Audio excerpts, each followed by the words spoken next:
Hello അസ്സാം വലൈക്കും welcome to YouTube channel. കാണിക്കാൻ വന്നത് ഇഞ്ചി വെളുത്തുള്ളി പേസ്റ്റ് കുറച്ച് ഇൻഗ്രീഡിയൻസ് ഒക്കെ ചേർത്ത് നല്ല ടേസ്റ്റിൽ എങ്ങനെ ഉണ്ടാക്കി വെക്കാം കേട്ടോ.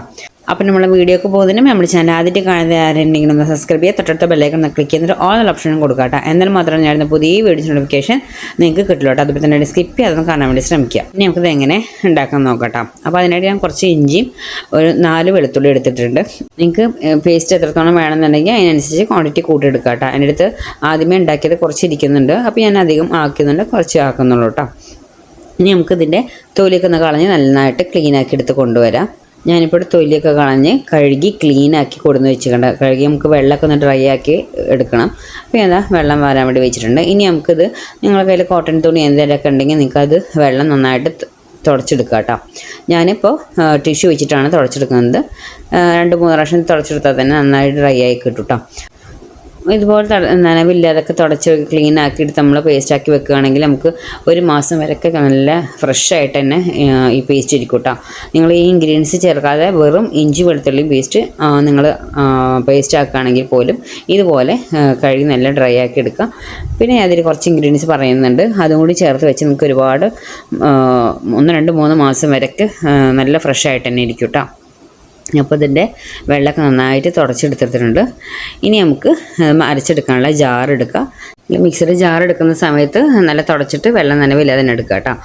പിന്നെ നമ്മളിതിൽ വെള്ളം ആഡ് ചെയ്യാതെയാണ് അരച്ചെടുക്കുന്നത്. അപ്പോൾ ഞാൻ കുറേ വീഡിയോസ് ഇതുപോലെ പേസ്റ്റാക്കി എങ്ങനെ വെക്കാമെന്നുള്ളതൊക്കെ ചെയ്തിട്ടുണ്ട്. അപ്പോൾ കുറച്ച് പേരൊക്കെ ചോദിക്കാറുണ്ട് വെള്ളം ചേർക്കാതെ ഇങ്ങനെ അരഞ്ഞ് കിട്ടുകയെന്ന്. നല്ല അരയന്താണെങ്കിൽ ജാറാണെങ്കിൽ നിങ്ങൾക്ക് വെള്ളം ചേർക്കേണ്ട ആവശ്യമില്ല. അല്ലെങ്കിൽ നിങ്ങൾ കട്ട് ചെയ്യുമ്പോൾ നല്ല ചെറുതാക്കിയിട്ട് ഇഞ്ചി ആണെങ്കിൽ വെളുത്തുള്ളി നല്ല ചെറുതാക്കിയിട്ട് കട്ട് ചെയ്ത് കൊടുക്കുക കേട്ടോ. ഇനി ആദ്യം നമ്മൾ ചേർത്ത് കൊടുക്കുന്നത് 1.5 ടേബിൾ സ്പൂണോളം പെരിഞ്ജീരകമാണ് ഇട്ട് കൊടുത്തത്. അതിന് ശേഷം നമുക്ക് ചെറിയൊരു പീസ് പട്ടിട്ട് കൊടുക്കാം. പട്ടിട്ട് കൊടുത്തതിന് ശേഷം ഇനി നമുക്ക് വേണ്ടത് ബേ ലീഫാണ്. അത് ഒരു വലുത് ഇതുപോലെ ഒന്ന് പൊട്ടിച്ച് ഇതുപോലെ ഒന്ന് ഇട്ട് കൊടുക്കാം കേട്ടോ. ഇനി നമ്മളിട്ട് കൊടുക്കുന്നത് കുരുമുളകാണ്. കുരുമുളക് പൊടി ഇട്ട് കൊടുക്കരുത്, കുരുമുളക് തന്നെ ഫ്രഷായിട്ട് ഇതുപോലെ ഇട്ട് കൊടുക്കുക. അത് വലിയൊരു ടേബിൾ സ്പൂണ് കുരുമുളക് ഇട്ട് കൊടുത്തിട്ടുണ്ട്. ഇനി നമ്മളിട്ട് കൊടുക്കുന്നത് ഒരു 6 ഗ്രാമ്പുമാണ് ഇട്ട് കൊടുക്കുന്നത് കേട്ടോ. അതിന് ശേഷം ഇനി വേണ്ടത് ഒരു 4 ഏലക്ക ഇട്ട് കൊടുത്തിട്ടുണ്ട്. ഇതിട്ട് കൊടുത്തതിന് ശേഷം അടച്ചു വെച്ചിട്ട് നമുക്ക് നന്നായിട്ട് അരച്ചു കൊണ്ടുവരട്ടെ. തുള്ളി വെള്ളം നമ്മൾ ആഡ് ചെയ്യുന്നില്ല, വെള്ളം ഇല്ലാതെ തന്നെ നമ്മൾ നല്ല പേസ്റ്റ് പോലെ അടിച്ചു കൊണ്ടുവരട്ടെ. ഈ പേസ്റ്റ് നമുക്ക് ബിരിയാണി വെക്കാനാണെങ്കിലും ഏത് കറികൾക്കും, അതുപോലെ ചിക്കൻ പൊരിക്കാനാണെങ്കിലും അതുപോലെ തന്നെ മീൻ പൊരിക്കാനാണെങ്കിലൊക്കെ നമുക്ക് മസാല ഇതുപോലെ ഉണ്ടാക്കി വെച്ചിട്ടുണ്ടെങ്കിൽ ഇത് മാത്രം മതി കേട്ടോ.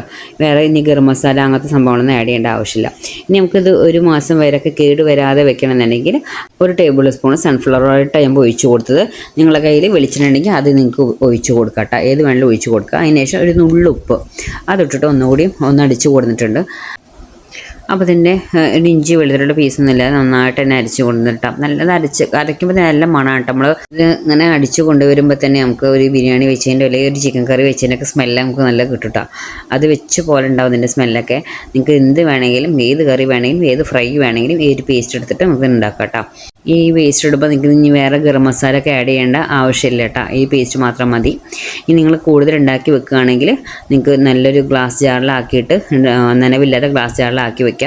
അതുപോലെ തന്നെ എടുക്കുന്ന സമയത്ത് വെള്ളം നനവില്ലാത്ത സ്പൂൺ ഒഴിച്ചിട്ട് എടുക്കുക. അപ്പോൾ അതുപോലെ തന്നെ ബാക്കി വരികയാണെങ്കിൽ, ബോട്ടിലാക്കിയിട്ട് ബാക്കി വരികയാണെങ്കിൽ നിങ്ങൾക്ക് ഫ്രീസറിൽ വെക്കുക കേട്ടോ. ഐസ് ക്യൂബിൻ്റെ ട്രേ ഇല്ലേ, അതിൽ ഇത് നിറച്ച് വെക്കുക, എന്നിട്ട് ഫ്രീസറിൽ വെക്കുക. പിന്നെ ഓരോ കറിയൊക്കെ ഉണ്ടാക്കുന്ന സമയത്ത് ഓരോ ക്യൂബായിട്ട് നിങ്ങൾക്ക് എടുത്തിട്ട് കറിയിലേക്ക് ഇടട്ടോ. അങ്ങനെ നിങ്ങൾക്ക് യൂസ് ചെയ്യാം. അല്ലെങ്കിൽ താഴെ 2 ബോട്ടിലാക്കി വെച്ചാലും മതി കേട്ടോ. അപ്പോൾ കിടിലനായിട്ടുള്ള ഒരു ജിഞ്ചർ ഗാർലിക് പേസ്റ്റാണിത്. അപ്പോൾ എല്ലാവരും ഒന്ന് ട്രൈ ചെയ്ത് നോക്കുക കേട്ടോ. ഇത്ര നമ്മുടെ വീഡിയോ ഇഷ്ടം ലൈക്ക് ചെയ്യാനും ഷെയർ ചെയ്യാനും കമൻറ്റ് ചെയ്യാനും സബ്സ്ക്രൈബ് മറക്കരുത്. Okay, bye, thank U.